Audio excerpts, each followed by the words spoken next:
So already we've seen that an important change is happening in religious art and the way churches are designed and so forth, as we've just seen in Venice. What we see here is one of the projects Michelangelo was concerned with after he left Florence in 1534, as we saw a few lectures ago. In this work, we really can see this tide changing, less because of what Michelangelo does with it than in what happens to this work and the way this work was received after it was completed. This is the altar wall in the Sistine Chapel, so in that same space that Michelangelo had painted the ceiling in.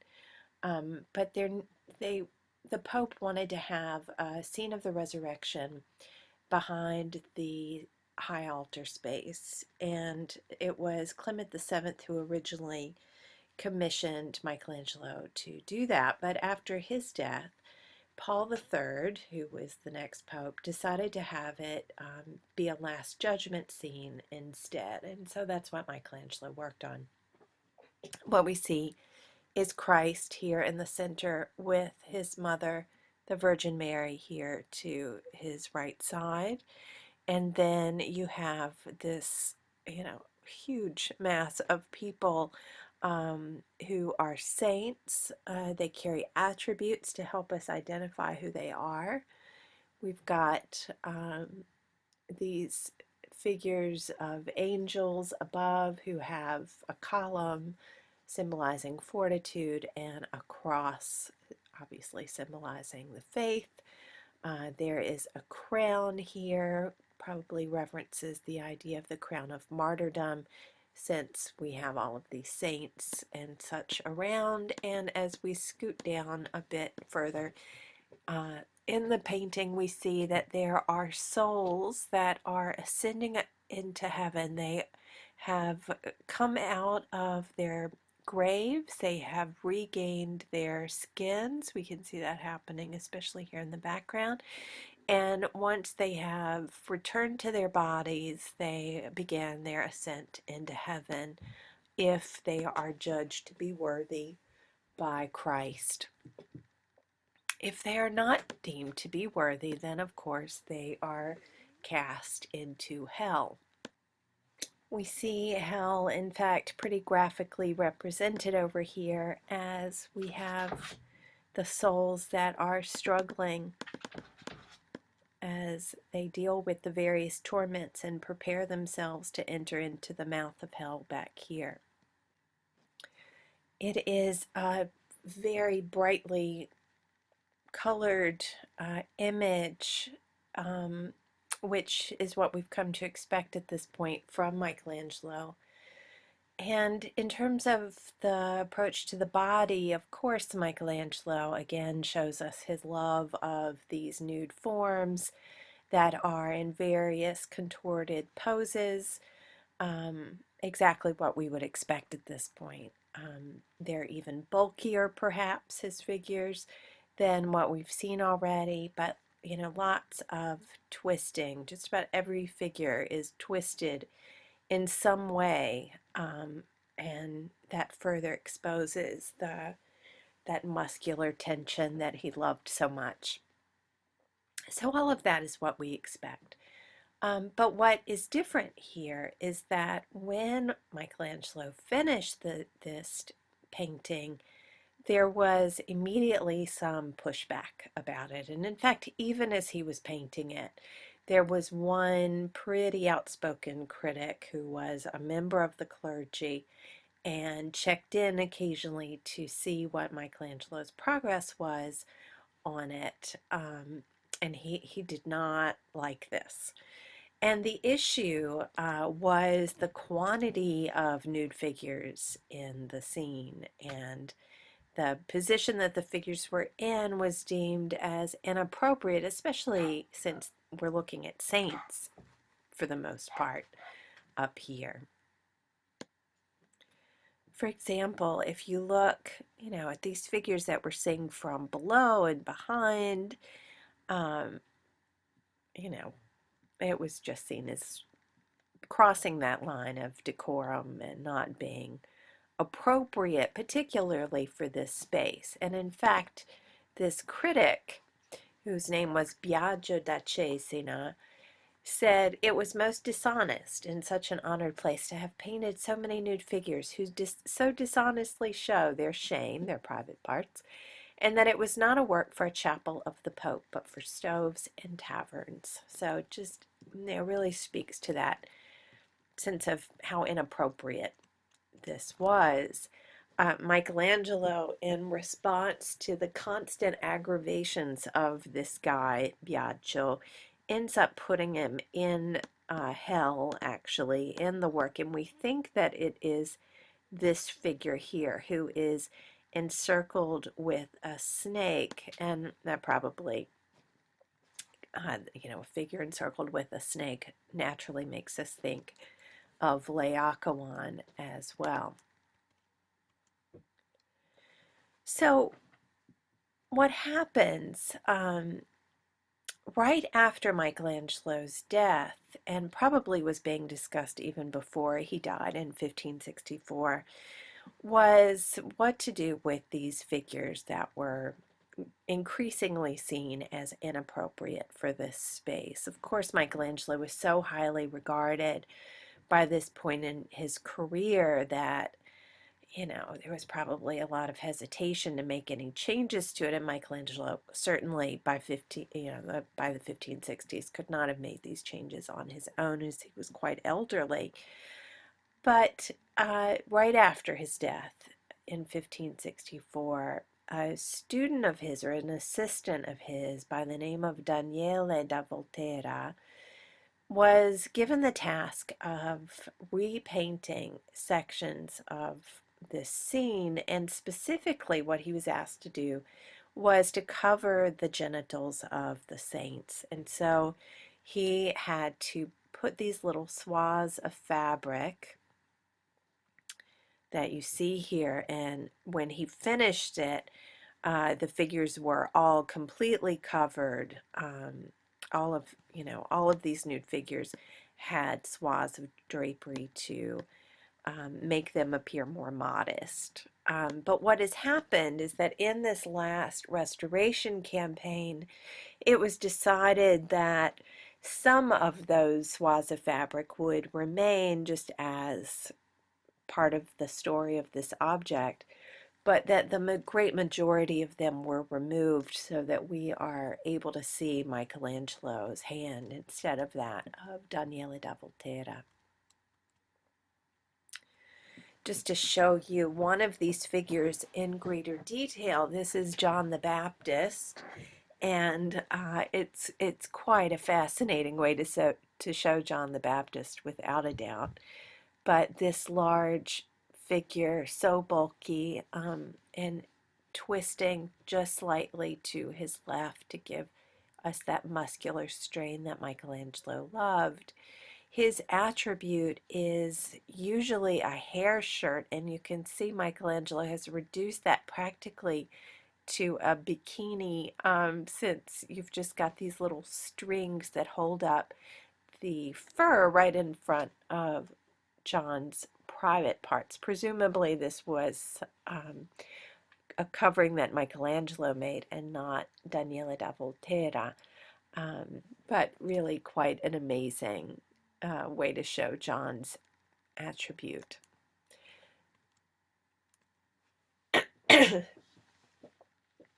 And I've asked you to watch as well the Khan Academy video on the Last Judgment. I think they do a good job of going through the iconography that we see in this large fresco. And instead, what I want to do is focus on Michelangelo's other projects, the ones that he was doing after he finished this Last Judgment around 1541. He starts working on a number of architectural projects around Rome. So In Rome, certainly the most important church of Rome is the Church of St. Peter's, which is the Pope's, well, the church that is meant to represent the authority and dominion of the papacy. In this church, especially in this period of the Renaissance, and actually starting in as early as the 15th century, there was discussion about what to do with the church. The original St. Peter's had been built by Constantine, and so it was a church from the 300s, and it really represented, this important early Christian period in Rome, and of course, the connection between imperial rule and the authority and legitimacy of the Christian faith in Rome and its empire. So, in a way, the church built during the Constantinian period was a relic. It was this great monument to the rise of Christianity and its very origins. And instead, what happens is that, of course, as the centuries pass by, 12 centuries go by, the church falls into disrepair, and there's a great deal of discussion about what to do with. In the course of the 15th century, then, there was discussion about how they should rebuild it, if they should try to preserve as much as they could of the old church, or if they should just start over. There were discussions about what kind of plan would be best suited to this project. In the course of the 16th century, you have various architects that work on it. First, of course, Bramante, who we had talked about before as working on St. Peter's. You'll remember that Michelangelo is pulled off the project of doing the tomb of Julius II because Bramante convinces Julius to invest in the rebuilding of the church instead of in the expensive tomb project, and has Michelangelo do the Sistine Chapel ceiling instead. Bramante had more or less convinced the Pope just to tear the thing down, the old church, and to start over, and started building, and this was his plan. You'll remember we saw that drawing of his that showed us half of the plan, but this is what the full thing would have looked like. And you can see these piers here that go around this circle, which represents a dome. And of course, this is a centrally planned church, as Bramante saw as the ideal kind of church. He then modified the plans somewhat, and elaborated those piers, at least in plan form, but even these piers, as we'll see, weren't sufficient. And so the next architect was Peruzzi, and he, along with Raphael, started figuring out how to manage these piers so that they would be strong enough to hold up the dome.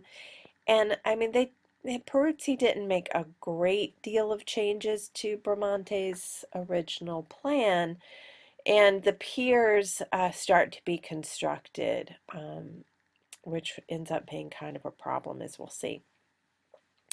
The next architect to work on the project was Sangallo, not the Sangallo that we've come across already in Venice, but a different one, Antonio da Sangallo.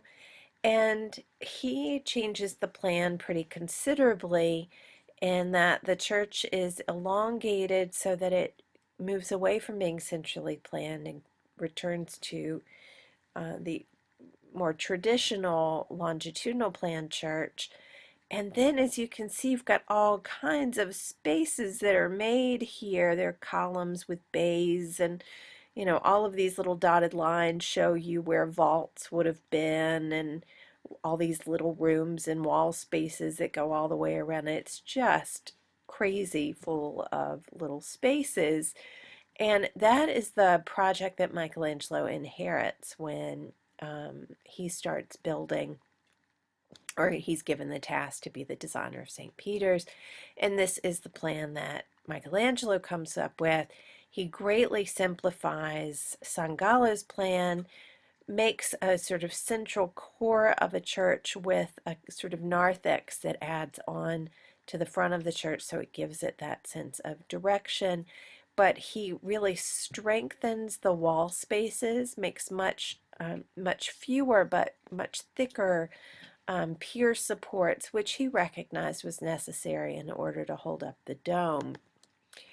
During the time of Sangallo, the only thing that was completed was this model, and this is an extraordinary wooden model that has survived. Wooden models were usually used to show patrons the plan that the architect had in mind and give them a better sense in 3 dimensions than they could, obviously, in a 2-dimensional drawing. And this is a very large model. There's a good image of it in your textbook, but the way that he made it, it splits down the middle and you can actually open it up and walk inside of it. This would be elevated on a table and then you could walk into the interior of it. So huge model and super elaborate. You can see all of these complicated spaces that we saw in the interior were modeled in the exterior as well, and it just packed with details and architectural ornament. Sangallo's plan was never realized, and Michelangelo was given the task to reform it, in part because there's no way they could have built this thing. It was so big that it wouldn't have actually fit into the space allotted for the Church of St. Peter's, and in fact, the Sistine Chapel would have had to have been torn down in order to make this space. Obviously, Michelangelo didn't want that. And also, just the expense involved in constructing this was absolutely prohibitive. And even just constructing the model, Sangallo spent more money than had been spent up to that time in all of the architects and the work that had progressed up to that point at St. Peter's. So it was just kind of insane. And Michelangelo famously said that, Sangallo's plan was so complicated with all of those little interior spaces that it would have been dangerous. Enough light wouldn't have come into the interior.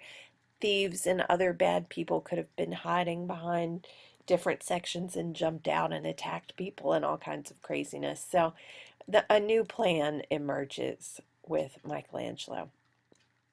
Michelangelo's plan, in some respects, goes back to some of the ideas of Bramante's plan, but you can especially see how Michelangelo totally rethinks the pier supports for the dome. He recognizes that Bramante's plans for the piers were completely insufficient.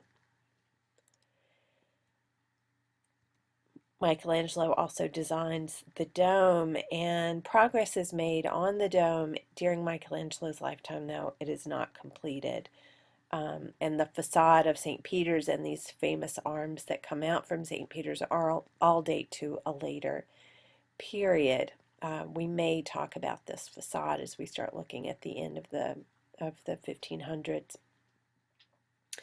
But Michelangelo's dome is here, and it is according to Michelangelo's original idea for how the dome should look. And here you see a better view of it. We have paired columns on the exterior, some architectural ornament with these garlands, and then a pretty high-pitched dome with ribs. If you remember what the Cathedral of Florence looks like, Michelangelo has taken that kind of dome that Brunelleschi made and kind of done an updated version of it. Michelangelo regarded Brunelleschi's dome as the most beautiful dome that had ever been built, in part, no doubt, because Michelangelo left his heart, in a way, in Florence. This is the way that the church looks today. So you can see, for the most part, it follows Michelangelo's idea, but then a larger narthex area was attached to the front, and then another narthex area in the place of the facade, and then of course the arms that jut out from the front of the church, which were designed much later in the 17th century. Another project that Michelangelo is asked to do is to redesign the area of the Capitoline Hill, or the Campidoglio. During the sack of Rome, of course, a lot of damage had happened to the buildings all over Rome, including ancient buildings and modern ones. And so a lot of rebuilding that takes place after the sack of Rome as they're kind of trying to get the city back on track. One of the areas that really needed to be rebuilt was the Capitoline Hill. The Capitoline Hill had always been the center of the ancient city of Rome, and it's still where you find the ruins that Rome is so famous for, and the Colosseum and those ancient monuments that are so renowned are all in this part of Rome. So there had been a ceremony when Charles V returned to Rome after the sack in 1529. There was a big ceremony, and they wanted to do this big welcoming back to the city thing. And so they did some temporary structures to do these ceremonies in, and that's when the idea was conceived of what to do with the Capitoline Hill. What Michelangelo decided to do was to bring the equestrian monument that you see here, which had been beside a church in Rome, the Church of St. John the Lateran, bring it up here and put it as the center part of the Capitoline Hill. Previously, that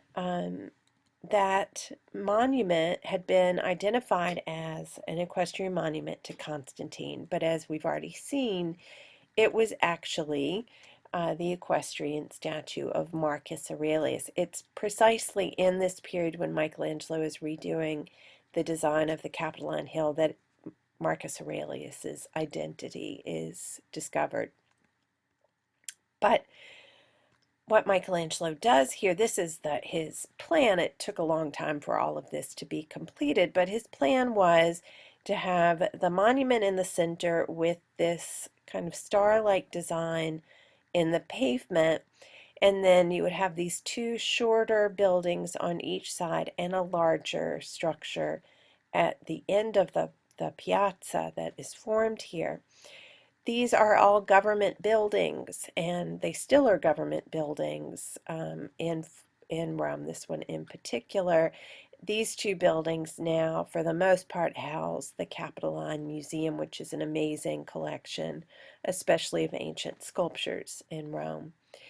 What you see Michelangelo has done here is conceived of a new architectural order, and specifically what he does here is use a system of pilasters that go over 2 stories, so that one pilaster covers 2 stories instead of the more traditional way of having columns or pilasters on this level and then another set on this level.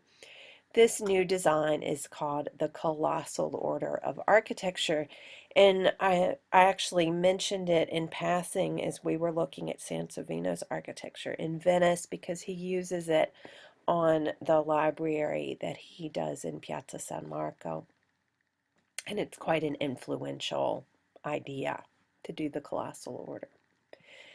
So these are 2 long, horizontal, and fairly short buildings capped off on the end by the Senator's Palace there at the very end.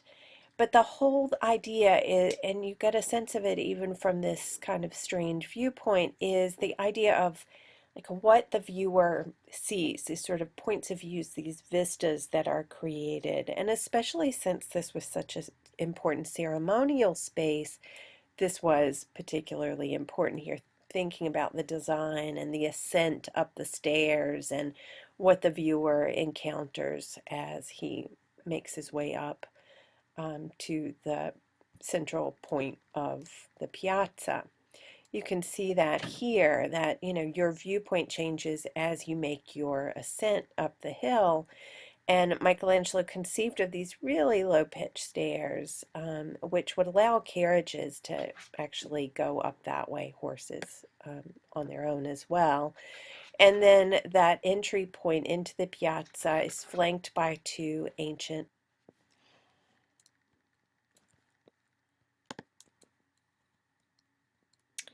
This is Michelangelo's design, just to show you what he had planned. And you can see he does this optical illusion so that the stairs seem even longer and more grandiose and more elaborate as you're down here. He opens up this line to create this perspectival illusion before you get up to the space of where Marcus Aurelius is.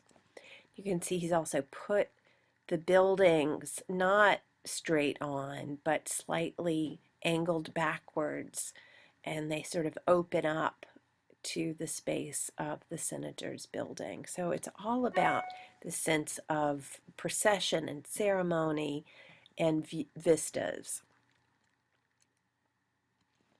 Here's this colossal order.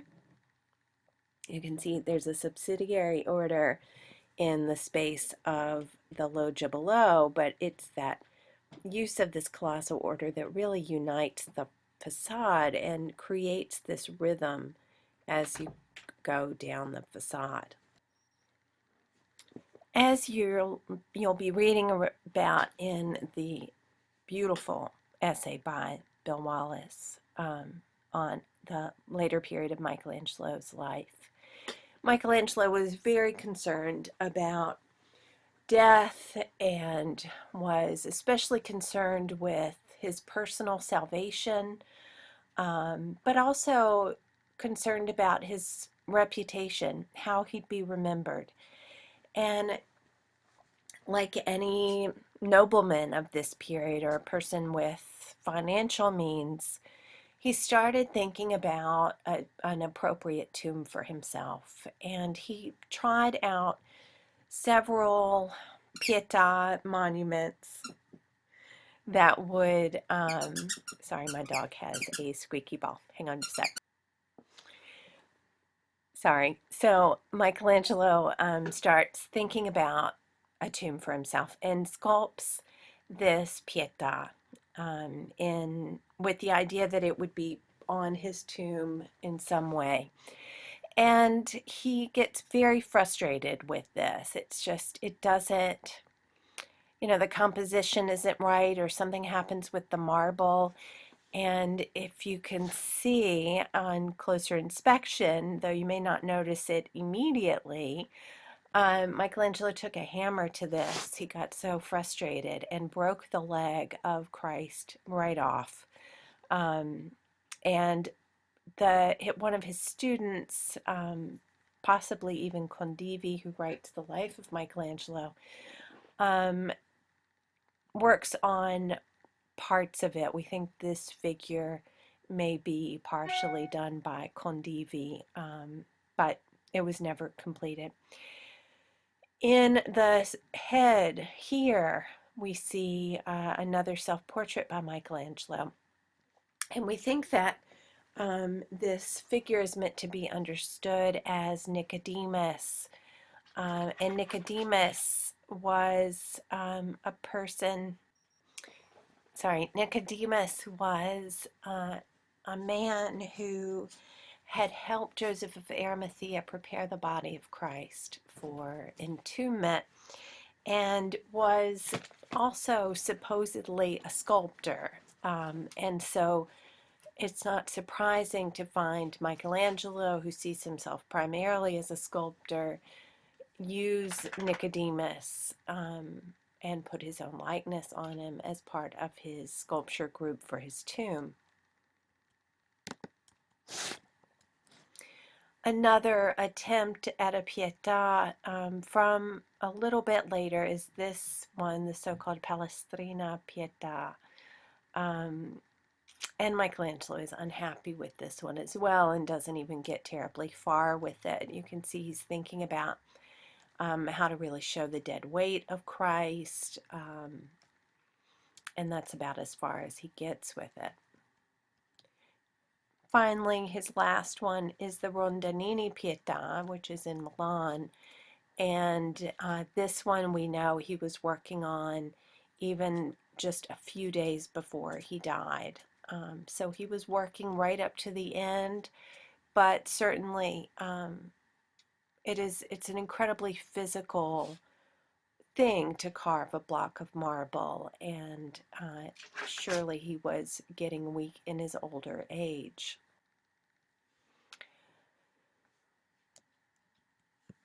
Michelangelo dies in July of 1564, and he dies, of course, in Rome as he's working on these many projects. And he had, of course, never intended to be buried in Florence. He had cut off, his connection with the Medici and never intended to return to Florence. But that is not ultimately what happens to Michelangelo.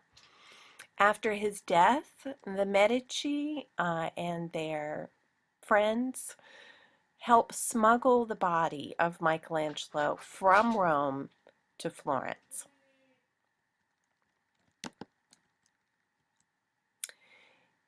And there, an elaborate funeral takes place to commemorate Michelangelo, and he's given this burial. The way Michelangelo's body is described and the way the funeral was carried out was very much like the way saints' bodies were described and saintly funerals would be held, in that even though his body had been smuggled in a wine barrel from Rome to Florence, when it was opened, it didn't smell of decomposition. Instead, the body had not been corrupted and it smelled like roses, or so contemporaries describe. And that's exactly the way saints' bodies and saints' deaths are usually described. A funeral was held first in the Church of San Lorenzo, where Michelangelo obviously had done so much work. And of course, that was also meant to connect him in an important and kind of permanent way with the Medici. And then the body was taken in this procession from San Lorenzo into the Church of Santa Croce, the church where most of the, illustrious men of Florence were buried. And so Michelangelo was given burial there. It's on the right-hand side of the church. And a team of art collaborated so that they could make this monument to Michelangelo. But these artists weren't just anybody. These were the Duke's artists, and they were working as a team because they were part of the academy that Cosimo I sort of organizes in Florence. We'll be talking more about the academy next week, but the academy essentially was made so that, in one sense, it elevates this status of the art question again, so that there's an art academy like there are literary and scientific academies. On the other hand, it's a way that, excuse me, Cosimo could oversee and control art production in Florence, which is, of course, exactly what he does. And the artists that are associated with it all were meant to be sort of, you know, Michelangelo was certainly regarded as the most important, substantial artist ever by them, and they all sought to emulate him in some way. They wanted Michelangelo to come back and be the head of the academy. He absolutely refused, so they made him the head of the academy posthumously.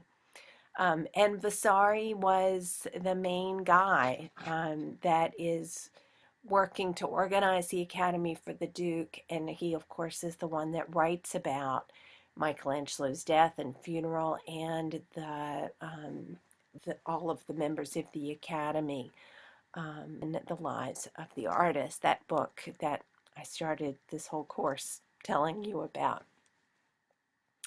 So that brings us to Michelangelo's death, the passing of surely one of the most important artists in all of the history of art.